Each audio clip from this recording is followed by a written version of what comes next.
Madame, Monsieur, bonjour. Merci de nous rejoindre à la une de l'actualité. Le président de la République, Abdelmajid Tebboune, a félicité dans un tweet son Altesse Cheikh Tamim Ben Hamad Al Thani, émir de l'État du Qatar, pour le succès dans l'organisation de l'édition 2022 de la Coupe du Monde de football et se dit fier qu'il a hautement représenté nos frères arabes en gagnant ce pari.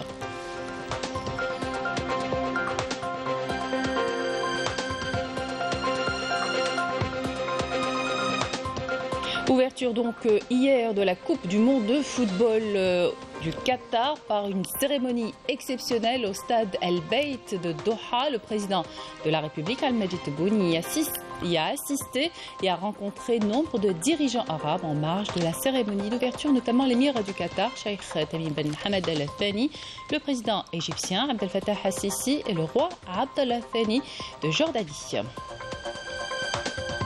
En visite dans la Société des industries médico-chirurgicales spécialisées dans le consommable médical à Rouiba, le ministre de l'Industrie pharmaceutique a réaffirmé la stratégie ambitieuse de l'Algérie destinée à encourager les entreprises de production pharmaceutique dans l'objectif de réduire la facture des importations. Et puis ces chiffres avancés par le club des prisonniers palestiniens qui font état de 9300 enfants palestiniens arrêtés par les forces sionistes depuis 2015, bien que rien que pour l'année, cette année, environ 750 enfants ont été arrêtés sur lesquels toutes les formes d'abus sont exercées. Bienvenue à tous. On entame ce journal avec la Coupe du Monde de football 2022 qui se déroule au Qatar après la cérémonie d'ouverture hier de cet événement planétaire au stade El Beit. Le président de la République, Abdelmajid Tebboune, a affirmé dans un tweet sur son compte Twitter que l'État du Qatar, frère, est en droit d'être fier de son succès constant dans l'organisation de l'édition 2022 de la Coupe du Monde de football. Il est de notre droit également d'être fier qu'il a hautement représenté nos frères arabes en gagnant ce pari, a écrit le président Tebboune.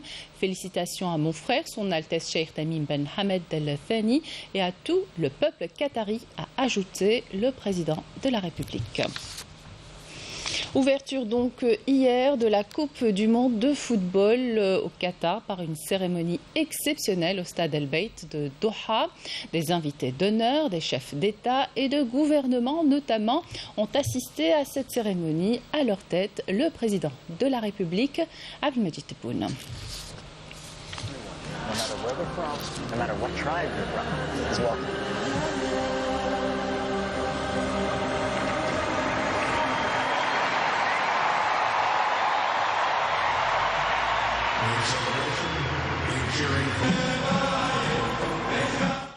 Avant la cérémonie d'ouverture au salon d'honneur du stade El Beit, le président de la République s'est entretenu avec plusieurs dirigeants arabes. Le président de la République a rencontré l'émir de l'État du Qatar, Tamim Ben Hamad Al Thani, l'occasion de passer en revue les relations bilatérales qui unissent les deux pays.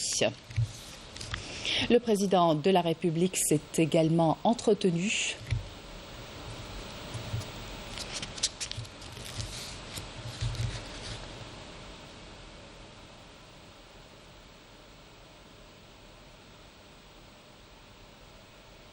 Le président de la République s'est également entretenu avec le roi de Jordanie, Abdallah Thani, ainsi qu'avec le président égyptien Abdel Fattah Al-Sisi, avec qui il a abordé l'état des relations bilatérales qui unissent Alger et le Caire.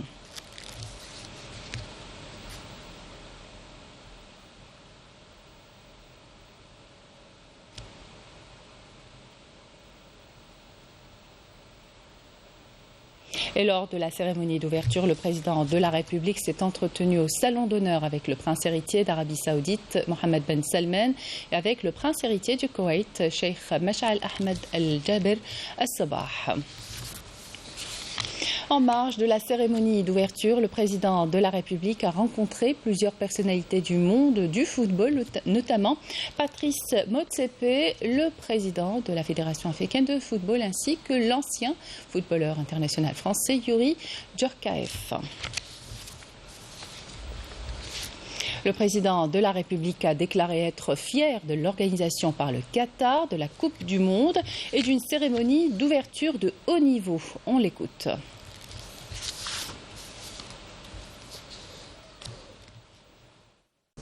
تنظيم رائع من أروع ما يكون عالمي أقل ما يقال أنه تنظيم عالمي يشرف دولة قطر الشقيقة ويشرف العالم العربي كذلك وفيه أقوال وأقوال وأقوال خليهم يتكلموا هذا الكلام اللي كنت نقوله يعني هذا لب الملاحظة نتاعي أن اليوم نفتخر كدول عربية بشيء اللي وصلت له المستوى اللي وصلت له قطر في تنظيم احتفالية عالمية مثل هذه لملايير الأنظار ملتفتة إلى قطر اليوم. شيء عظيم، تنظيم جيد لا غبار عليه. الباقي دروك كل ذي نعمة محسود مثل ما يقال. إن شاء الله نتمنى فقط أن الفرق العربية الدول العربية في مستوى الكروي توصل يوم من الأيام إلى نفس المستوى، يعني حتى نحلم أننا نرى يوم من الأيام دولتين عربيتين في نهائي كأس العالم إن شاء الله.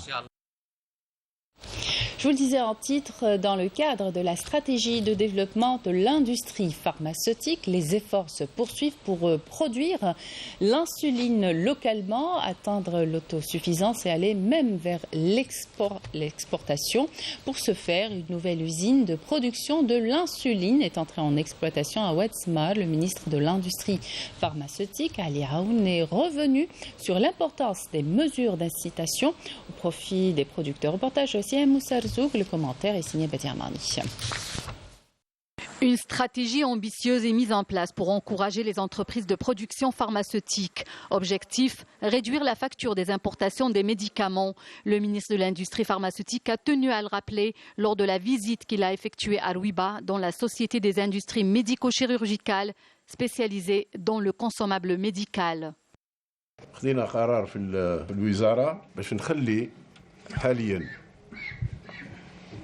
Nous avons pris une décision au ministère de laisser les producteurs et les distributeurs des produits pharmaceutiques faire leur travail, mais avec des conditions. La première, il faut que le produit soit doté d'un marquage CE.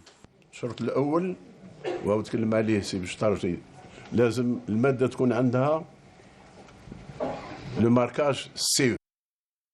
L'usine Biopharm, spécialisée dans la production des médicaments anti-cancer, opérationnelle depuis hier, produira d'importantes quantités pour couvrir les besoins des patients.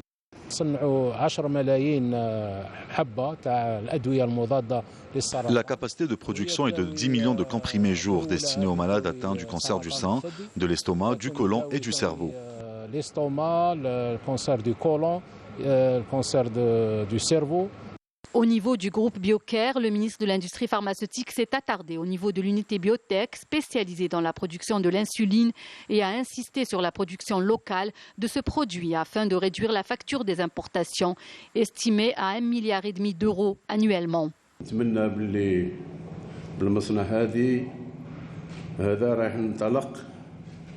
Je souhaite que cette usine puisse mettre l'insuline à disposition des malades car nous savons qu'environ 2,5 millions d'Algériens se soignent avec. Nous voulons aller vers une production locale car c'est la seule voie pour couvrir les besoins de notre pays.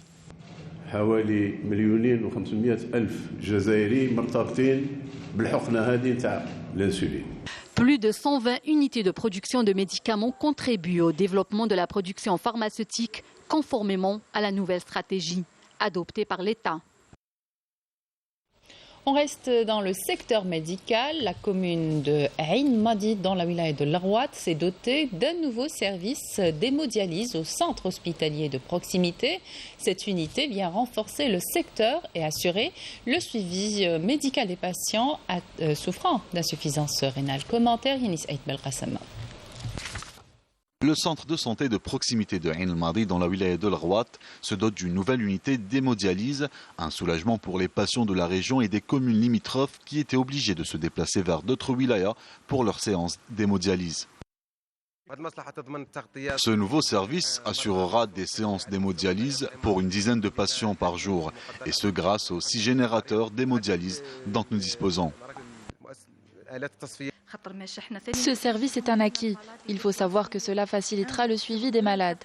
Certains étaient obligés de faire 80 à 100 km un jour sur 2. C'est fatigant pour eux. Un service disposant de toutes les commodités nécessaires et de médecins généralistes pour assurer les soins et le suivi des patients, en attendant le recrutement de médecins néphrologues pour une prise en charge optimale des 20 patients souffrant d'insuffisance rénale que compte la commune. Il faut savoir que la wilaya de l'Arwat compte un nombre important d'habitants. Nous avons des médecins généralistes, mais nous manquons de médecins néphrologues. Cette nouvelle offre sanitaire vient répondre aux besoins vitaux de Ain el-Madi en attendant que d'autres infrastructures sanitaires sortent de terre pour améliorer l'accès aux soins au profit des patients souffrant d'insuffisance rénale. On vous présente une des unités du groupe Jetex Algérie, spécialisée dans le domaine du textile. L'entreprise qui jusque-là habillait essentiellement les corps constitués compte s'ouvrir plus au grand public. Une nouvelle stratégie mise en place, nous dit Naïma Loualish dans ce reportage. L'entreprise nationale de textile à Chiraga compte, selon son plan de développement, mettre les bouchées doubles. L'institution qui habille tous les corps constitués s'est ouverte et c'est la grande nouveauté au grand public dont voici les modèles fraîchement sortis de ces ateliers. Nos perspectives et objectifs, c'est le consommateur algérien. C'est le grand public, c'est de satisfaire le consommateur algérien et de s'habiller localement. Actuellement, on est en train de produire des collections, des produits qui seront, Inch'Allah, pour la fête de l'Aïd, qui seront commercialisés dans nos magasins. On a une filiale commerciale un peu partout sur le territoire national. C'est la filiale Jacket Club. 48 magasins au niveau du territoire. Et de nous permettre d'inonder le marché local et pour l'exportation. Le programme est commercial. Ça veut dire le commercial, le technique. Le technique, il y a l'ordre de coupe à exécuter. C'est un ensemble de tailles et de quantités. C'est la description de modèle qui aime le client, ça veut dire chaque client واش يحب. Le modèle il est fait à la création, au niveau de la création avec les modélistes. On le corrige, après on le registre. Après on lance le travail, ça veut dire le tracé. Avec une capacité de production de 1400 costumes par an, Jetex, qui a acquis un matériel dernière génération, produit en exclusivité toutes sortes de képis et s'est même mise à confectionner des costumes destinés à un film sur la guerre de libération nationale. Là, on est en train de réaliser la vareuse ou la veste de la DGSN, de la Sûreté nationale, dont on a une capacité de réalisation de 400 vestes ou vareuses par jour. Et donc les livraisons, quand on fait des livraisons régulièrement pour satisfaire notre client, de 1 à 2 fois par semaine. Notre unité aussi fabrique tout genre de képis, soit pour l'uniforme, les képis militaires et paramilitaires. À titre d'exemple, la protection civile, c'est des képis qui sont avant importés. Maintenant, on les réalise du tissu de base de notre filiale Texalg jusqu'à la confection. Et c'est des produits de très bonne qualité, compétitifs. Et aussi, on a réalisé cette fois-ci des képis, des tenues pour un film historique. Tournant à plein régime, Jetex, qui ambitionne d'innover et de s'agrandir, projette d'inonder le marché national de produits à 100% locaux, très avantageux sur le plan qualité-prix. L'unité de production Sonaric de Chlef compte mettre prochainement sur le marché plein de nouveautés, en particulier différents types de chauffage ménager, et ce en favorisant les compétences jeunes. Yasmine Saoudi. Après avoir repris son activité en 2017, l'unité Sonaric de Chlef a pu s'imposer sur le marché national de l'électroménager grâce aux compétences des ingénieurs et techniciens fraîchement diplômés des universités algériennes. Comme vous le voyez, cette machine est une poinçonneuse à commande numérique. C'est une machine qui transforme la matière première en pièces, entrant dans la fabrication des chauffages. Nous avons également une presse plieuse. Cette deuxième machine fait partie des dernières technologies en la matière que nous utilisons également pour la fabrication des chauffages. Cette année, nous comptons mettre sur le marché un nouveau produit, actuellement en phase d'essai. Il faut savoir que nos produits sont conçus et fabriqués à 100% au niveau de Sonaric. L'unité de production couvre les besoins du marché national à hauteur de 12%. Elle aspire à augmenter sa capacité de production et fabriquer à long terme des climatiseurs fonctionnant à l'énergie solaire. L'entreprise vise à favoriser les jeunes compétences à travers des contrats que nous leur avons fournis. À sa création, l'unité était une unité d'approvisionnement. Par la suite, en 2014, c'est devenu une unité commerciale. À présent, c'est une unité commerciale et industrielle qui produit près de 10 000 électroménagers par an. En particulier, différents types de chauffage ménager. L'entreprise contribue à alimenter les besoins du marché national. L'unité Sonaric de Chlef, un exemple de réussite qui entre dans le plan tracé par le gouvernement visant l'investissement national et la promotion de la production locale. Autre investissement, cette fois dans le domaine agricole à Ouled Djellel. Plusieurs projets ont pu voir le jour grâce aux facilitations des autorités, notamment la levée des entraves pour la fabrication de produits phytosanitaires ou encore une laiterie, des investissements qui boostent le développement dans la wilaya. Melika Blel. Des produits phytosanitaires destinés à préserver la récolte agricole sont fabriqués ici dans cette usine à Ouled Djellel. Des produits soumis avant leur mise sur le marché national à une homologation délivrée par le ministère de l'Agriculture. Notre objectif, en plus de permettre aux agriculteurs d'avoir un produit de qualité à un prix raisonnable et de créer de l'emploi. Nous avons ici, dans notre unité de production, des stagiaires qui nous viennent des centres de formation et des universités. Nous les formons ici pour pouvoir les recruter après. Nous faisons en sorte de fabriquer des produits phytosanitaires sans interruption pour améliorer le rendement agricole. Parmi les projets d'investissement qui ont bénéficié de la levée d'obstacles et actuellement opérationnels, cette laiterie à Ouled Djellel. Il s'agit du premier investissement local dans le domaine. Un projet qui vient répondre aux besoins des habitants d'Aoussen et de ses environs en matière de produits laitiers en attendant la concrétisation d'un autre projet d'investissement, une exploitation agricole spécialisée dans l'élevage de vaches laitières. Aujourd'hui, nous demandons plus d'accès à cette matière essentielle qui est la poudre de lait. Par ailleurs, nous nous sommes lancés dans l'élevage des vaches laitières. Nous attendons la nouvelle loi sur l'investissement pour bénéficier d'autres avantages qui nous permettront d'assurer la production de lait frais et de lait subventionné. Tous les obstacles ont été levés sur les projets à l'arrêt. Nous sommes en train de créer de petites zones industrielles pour que l'investisseur démarre directement son activité, soit dans le domaine de la transformation agricole et même dans d'autres secteurs d'activité. Ouled Djellel, qui vient d'être promu au rang de wilaya, aspire à installer les bonnes bases pour le développement de la région, booster l'industrie à Ouled Djellel et contribuer ainsi à l'essor économique du pays. Et dans la wilaya de Djellel, et plus exactement dans la zone industrielle, Ouled Salah, une laiterie privée produit plus de 8000 litres de lait par jour. Un investissement réussi dans cette région du pays. La laiterie compte élargir son activité, investir dans d'autres projets. Melika Blel. 8000 litres de lait sortent chaque jour de cette laiterie de Ouled Salah. Une laiterie qui alimente plusieurs points de vente dans la wilaya de Djellel grâce à une équipe jeune et motivée. Je suis technicien supérieur dans tout ce qui est produits laitiers. J'ai commencé à travailler dans cette unité depuis maintenant 2 ans, juste à l'ouverture de cette laiterie.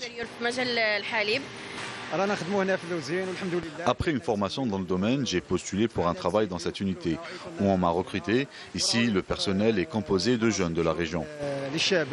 La tutelle œuvre de son côté au renforcement des investissements dans la filière lait en octroyant plusieurs aides. Cette unité a bénéficié d'une extension et cela grâce à un contrat de concession. Notre objectif aujourd'hui, c'est de développer encore plus cette filière.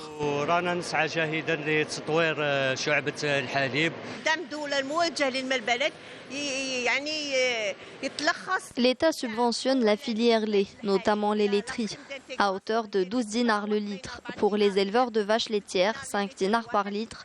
Pour les collecteurs de lait, 4 dinars par litre. Pour les laiteries. Les laiteries peuvent également avoir un crédit bancaire afin de créer des mini-centres de collecte dans des zones enclavées. Pour la distribution du lait en sachet subventionné, plusieurs points de vente ont été créés aux 4 coins de la wilaya. Nous avons 3 points de vente, Milia, l'Ansar et la ville de Jijel. Chaque point de vente a un quota de 3500 sachets de lait par jour, à part le vendredi. Un partenariat entre les producteurs de lait et les investisseurs permettra bientôt de doubler, voire même tripler la production de lait dans la wilaya de Jijel. Les unités de l'armée populaire de libération sahraoui ont mené de nouvelles attaques contre les positions des forces de l'occupant marocain dans le secteur de Haouza, leur infligeant de lourdes pertes humaines et matérielles le long du mur de la honte. En Palestine, et ces chiffres avancés par le club des prisonniers palestiniens qui font état de 9300 enfants palestiniens arrêtés par les forces sionistes depuis 2015. Rien que pour cette année, environ 750 enfants ont été arrêtés sur lesquels toutes les formes d'abus sont exercées par l'entité sioniste, y compris la torture. Yasmine Moussaoudi. Habillés en noir et blanc, ces enfants palestiniens brandissent fièrement des banderoles pour dénoncer la violation de leurs droits par les forces d'occupation sionistes responsables de l'arrestation de plus de 770 enfants palestiniens depuis le début de l'année en cours. Lorsqu'on parle en termes de chiffres, ce ne sont pas moins de 50 000 enfants palestiniens victimes d'arrestations arbitraires. Depuis le début de l'année en cours, l'armée sioniste a arrêté environ 770 enfants, portant à 9 300 le nombre de Palestiniens de moins de 18 ans arrêtés depuis 2015. Dans 160 toujours en détention aujourd'hui, la communauté internationale est appelée à prendre des décisions. Face aux pratiques atroces perpétrées par les forces d'occupation sionistes contre des innocents, les Palestiniens appellent à la protection de leurs enfants, mais aussi à ce que les auteurs de ces crimes soient jugés. L'occupant sioniste impose toutes les formes d'abus systématiques, y compris la torture. Des pratiques atroces exercées sur des enfants sans défense. C'est la raison pour laquelle nous appelons la communauté internationale à prendre des décisions urgentes pour mettre fin à ces violations et sauver la vie des enfants palestiniens. La petite Sarah, 7 ans, s'est retrouvée paralysée suite à une attaque de l'occupant sioniste l'été dernier. Elle a été touchée par des éclats d'obus à la moelle épinière. Les bombardements ont touché notre immeuble. Le toit s'est effondré sur nous.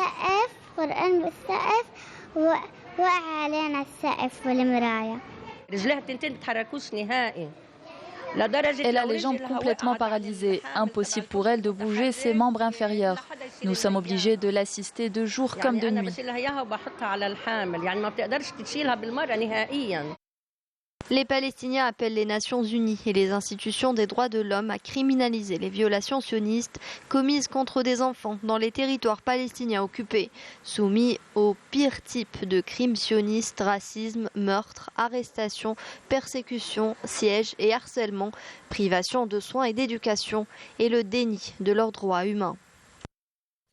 Retour dans le pays, direction Tlemcen, où s'est ouverte la 12e édition du Festival international de la miniature et de l'enluminure. Le centre d'études andalouse accueille la manifestation avec la participation de 9 pays au programme de la soirée Patrimoine, jeunesse et hommage à une icône de l'art contemporain.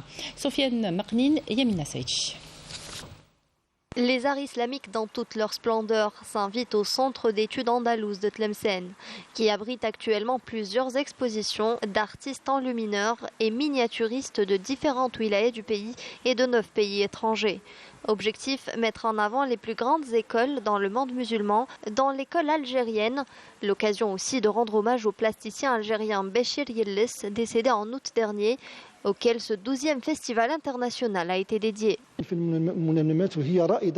C'est un honneur pour l'Algérie d'abriter ce festival international. Notre pays est réputé dans ce domaine. Les artistes algériens ont fait évoluer l'art de la miniature et ont apporté du nouveau, contrairement aux autres qui se sentent contentés de suivre les courants classiques.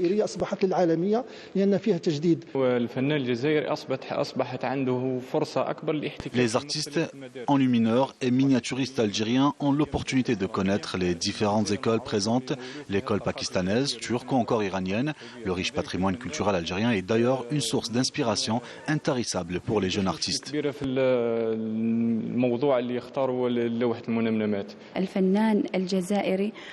L'artiste algérien accorde une très grande importance aux petits détails. Il puise aussi son inspiration de la vie de tous les jours. C'est le point que nous avons en commun avec les artistes omanais et ceux des autres pays arabes. Les œuvres algériennes reflètent parfaitement la continuité et l'évolution de ces arts qui contribuent à préserver de manière créative le patrimoine culturel national. L'école algérienne a réussi à s'imposer dans le monde de l'art avec des miniatures inspirées du vécu. Elles illustrent des moments clés de notre histoire comme la guerre de libération nationale ou encore l'indépendance. C'est un art qui n'est pas prêt de disparaître.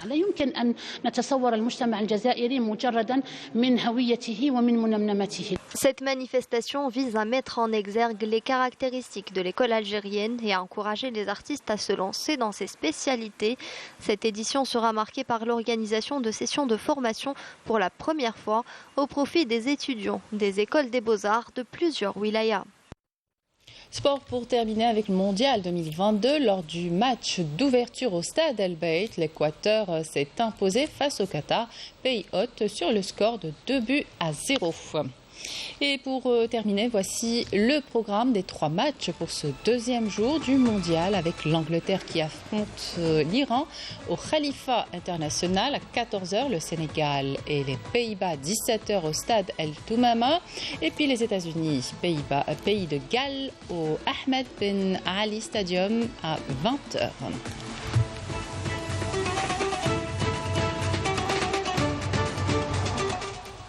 Voilà, c'était la dernière information de cette édition. Merci de votre attention. Tout de suite, les prévisions météo avec Amel Laribi. Excellente suite de programme sur Canal Algérie.